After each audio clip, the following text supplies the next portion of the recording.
मैदू जी जब अजमेर से आते हैं गढ़गोठन में तो माता साडू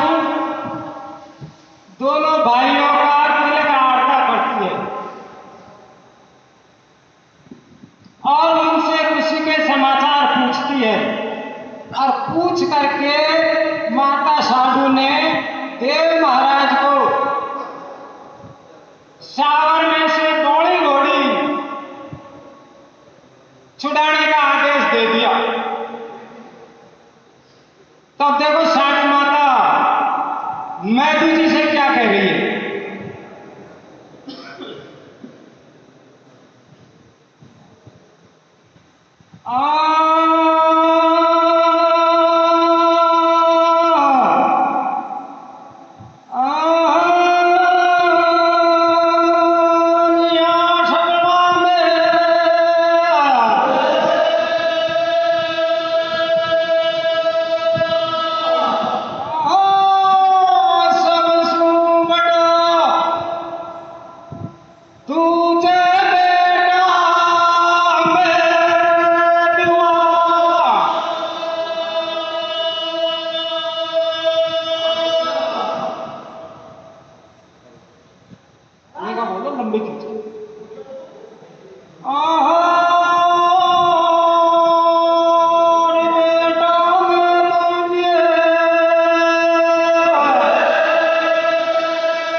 सज्जनों, साडू माता मैदू जी से कह रही है कि बेटा मैदवा, इन सब में सबसे बड़ा तू है और तू ही राजपाट का धनी है। तो तेरा पिता सवाई भोज की बौड़ी घोड़ी गढ़सावर में बंधी हुई है, तो उसको तेरे को लाके गोठन में लानी है।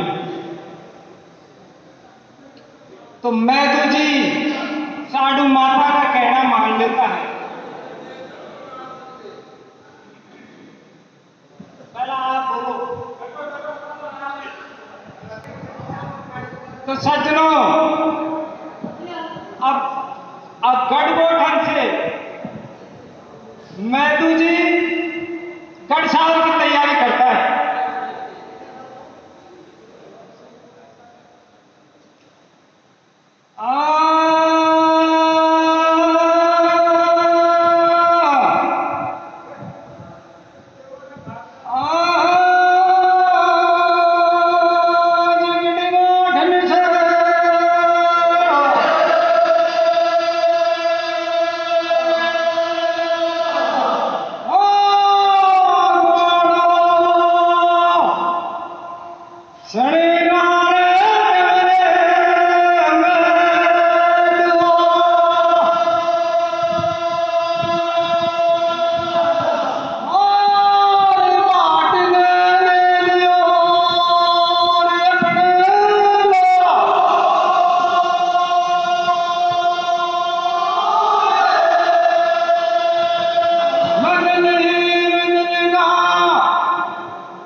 सरदारों,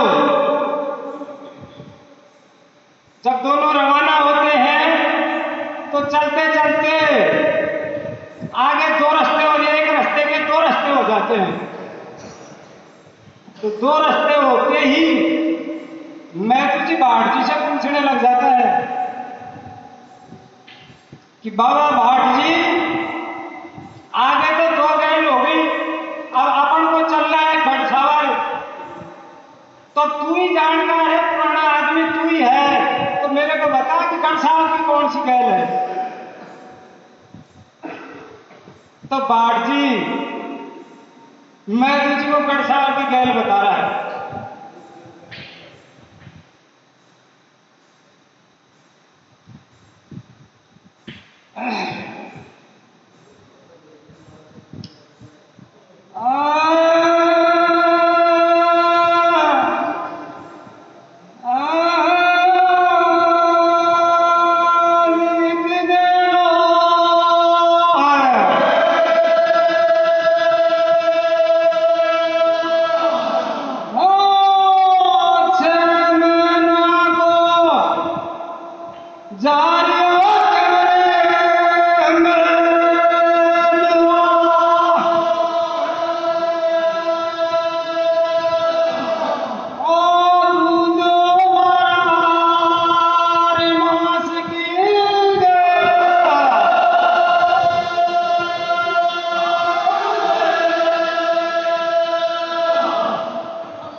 भाट जी ने दोनों रास्ते बता दिए मैं तुझे को,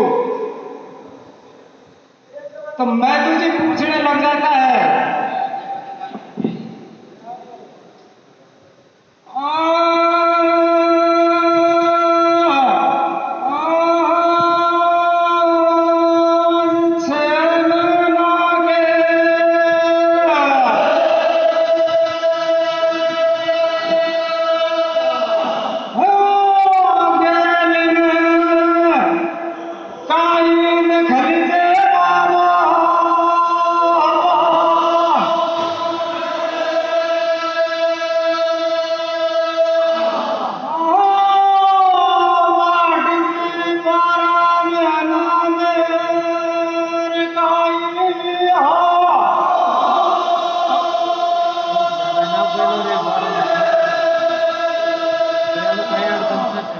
अरे भाई भाट जी, तूने दो रास्ते बता दिए। एक रास्ता 6 महीने का जा रहा है, अरे एक रास्ते में से जाएंगे तो 12 महीने लगेंगे। तो ये क्या चक्कर है? 6 महीने में तो क्या है, 12 महीने में क्या है? तो भाट जी मैं तुझे से कह रहा है,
अरे कि धनी, 6 महीने की गैल से अगर अपन चलेंगे घड़साल में तो अपन को नहर वगैरह मिल जाएंगे, और अगर 12 महीने में गैले चलते हैं तो अपन को कोई डर नहीं है।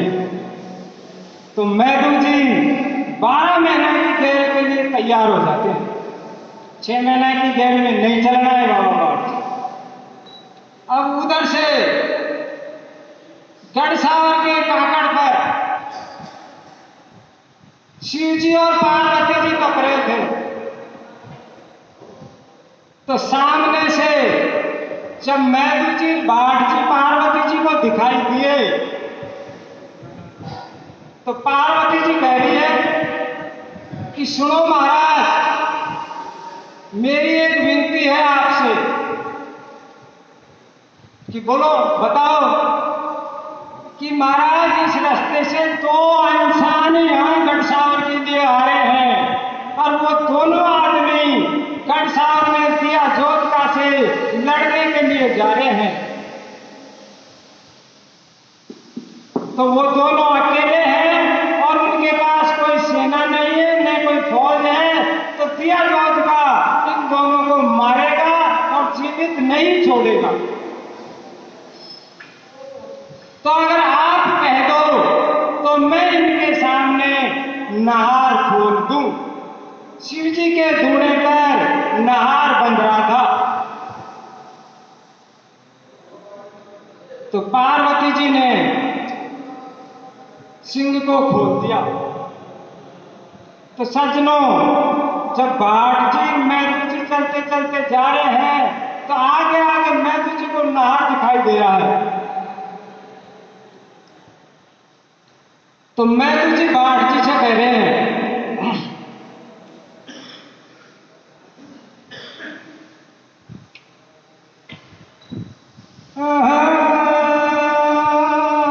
काली पिता का बरो बाबा बाट जी तीखा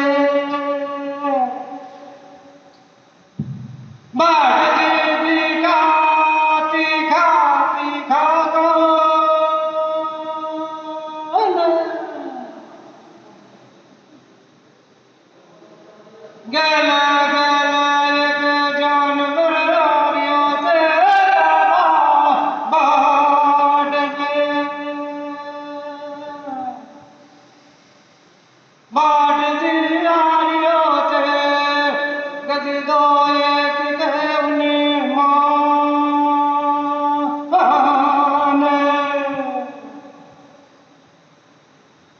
तो बाढ़ जी से मैदू जी कह रहा है, अरे बाबा बाढ़ जी, अपन तो इस रास्ते से चल रहे हैं और रास्ते में तो मेरे को एक सामने एक जानवर दिखाई दे रहा है। काली टपका का बरो बाबा बाढ़ जी का तीखा तीखा का गले गले एक जानवर आ रहे छे बस तो एक के उन्माद। तो बाढ़ जी को तो पता था।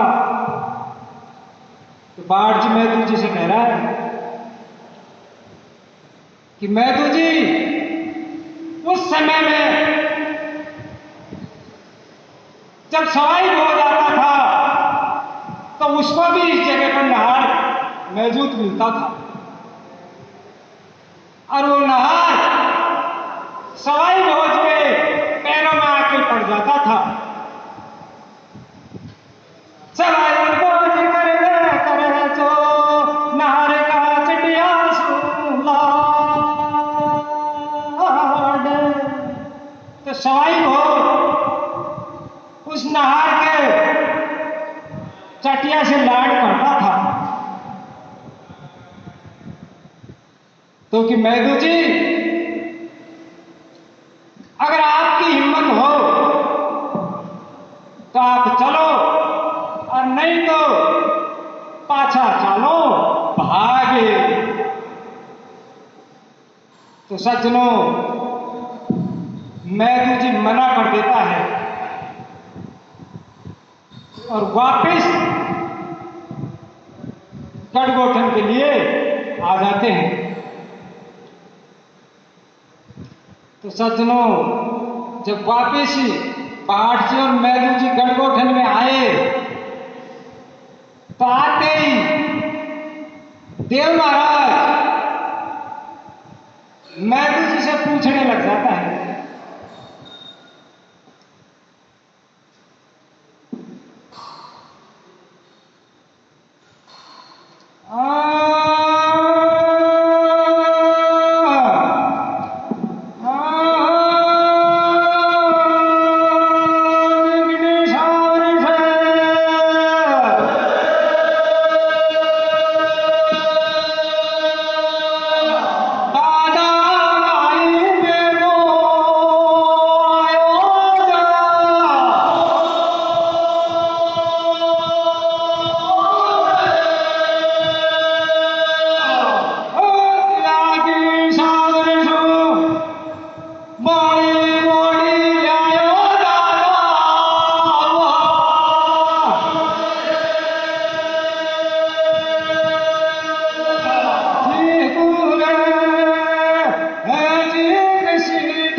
समझ आ रही।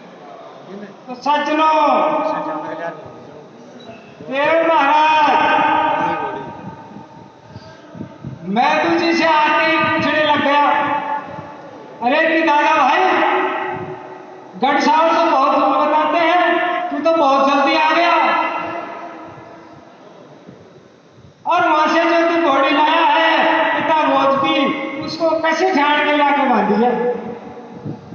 तो सज्जनों, मैदू जी थोड़ा अपने मन में लाचार हो जाते हैं। तो मैदू जी कह रहा है कि दादा देव, तू ऐसी बातें मेरे से मत कह, मैं उस गढ़सावर में जाता दिया जोधका को मारता, लेकिन मैं इसलिए नहीं गया कि मैं दिया जोधका को मारता तो उसका बैकुंठन को वास हो जाता, इसलिए मैं वापस आ गया।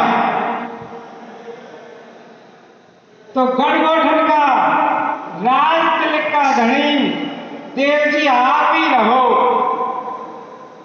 और आप ही गढ़सावर में जाकर के कौड़ी घोड़ी को लेकर के आओ। तो देव महाराज मैदू जी से कह रहे हैं,